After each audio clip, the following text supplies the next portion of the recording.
semuanya, di video kali ini aku akan ngebahas tentang ankle dan juga foot. Aku langsung bahas dua-duanya dan aku akan kasih tahu ke kalian sendinya itu ada apa aja, pergerakannya gimana, serta cara fiksasinya itu gimana.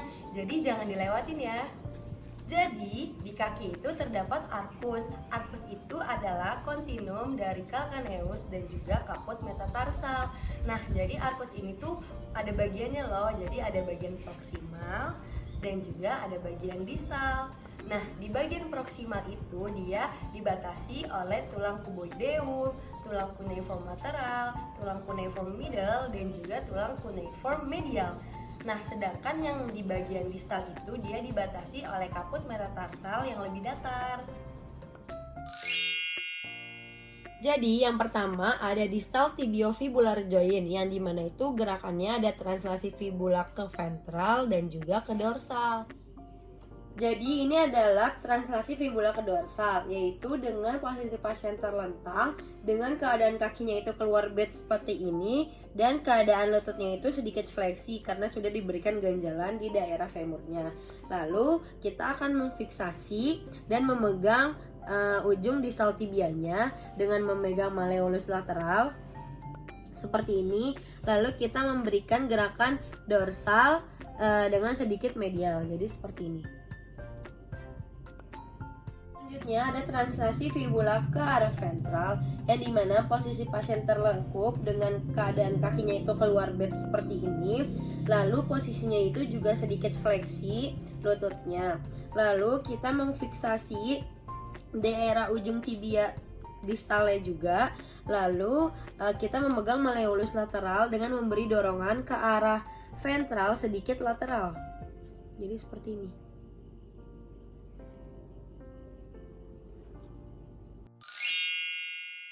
Jadi yang kedua ada ankle joint atau talocrural joint yang dimana gerakannya itu ada plantar fleksi dengan ROM 40-50 derajat elastis and feel. Gerakannya seperti ini. Plantar fleksi. Lalu dorsal fleksinya seperti ini, yaitu dengan ROM 20-30 derajat elastis and feel. Lalu pergerakan traksinya itu terhadap talus selalu ke arah distal. Dan translasi untuk gerak dorsal fleksinya itu ke arah posterior dan untuk pelantarnya itu ke arah anterior.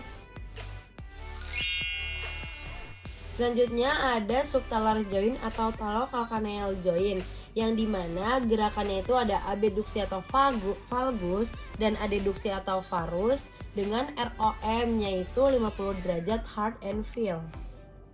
Jadi gerakan abduksi atau valgusnya itu ketika posisi pasien terlentang, lalu kita fiksasi daerah talus, lalu kita dorong calcaneusnya ke arah lateral. Seperti ini.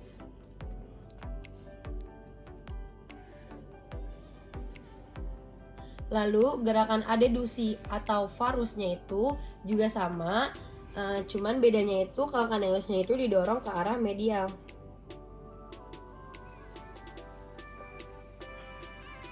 Ini. Selanjutnya ada talocalcaneonavicular joint, calcaneocuboid joint dan juga cuneonavicular joint yang dimana gerakan utamanya itu adalah plantar fleksi dan juga dorsal fleksi. Jadi seperti ini, dorsi fleksi atau dorsal fleksi. Kalau ini plantar fleksi. Saat plantar fleksi terjadi gerak meluncur cuneiform ke plantar. Jadi cuneiformnya itu meluncur ke arah plantar.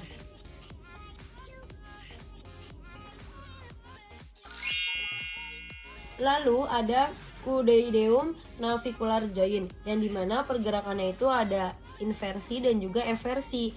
Nah, di sini saat inversi kan ke arah dalam seperti ini.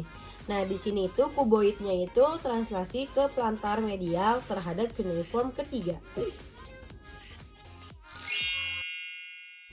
Selanjutnya ada intercuneiform joint yang dimana pergerakannya itu ada pronasi, supinasi, atau eversi dan juga inversi.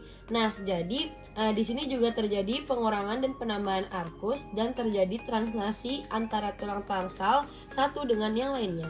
Jadi gerakan pronasi atau inversi itu seperti ini ke arah dalam, lalu gerakan supinasi atau eversinya itu ke arah luar.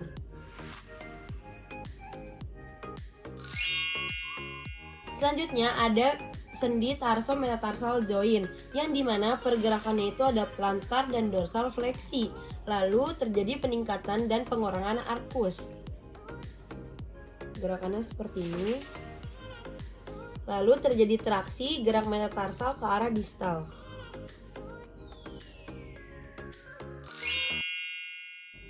Selanjutnya ada metatarso phalangeal joint. Nah, gerakannya itu ada 4, ada fleksi seperti ini, jadi jari-jarinya itu ditekuk.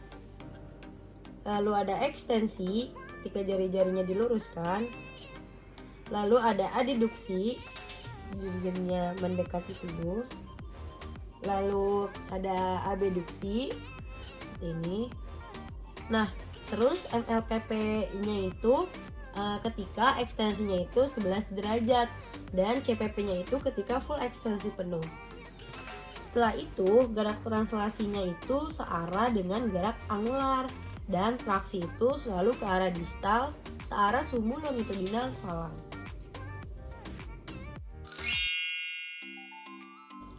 Selanjutnya ada proximal dan distal interfalang joint atau PIP dan DIP.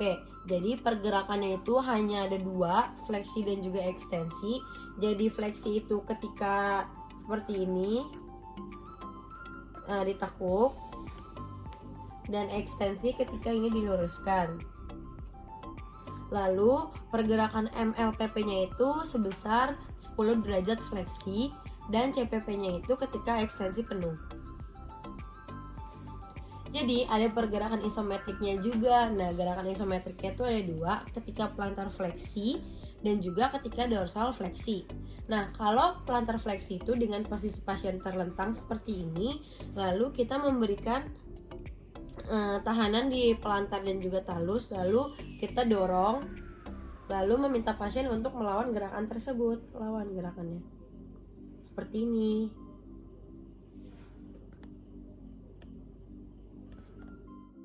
Gerakan dorsal fleksi yang dimana aku akan memberikan dorongan ke arah dorsal lalu meminta pasien untuk melawan tahanannya tersebut. Lawan. Gerakan inversi yang dimana aku akan mengarahkan kaki ke arah inversi lalu meminta pasien untuk memberikan gerakan perlawanannya. Lawan. Seperti ini. Jadi aku akan memberikan gerakan eversi yang dimana aku akan memberikan gerakan eversi dan meminta pasien untuk memberikan gerakan perlawanan. Lawan. Sekian video dari aku, semoga kalian mengerti dan sampai jumpa di video aku selanjutnya.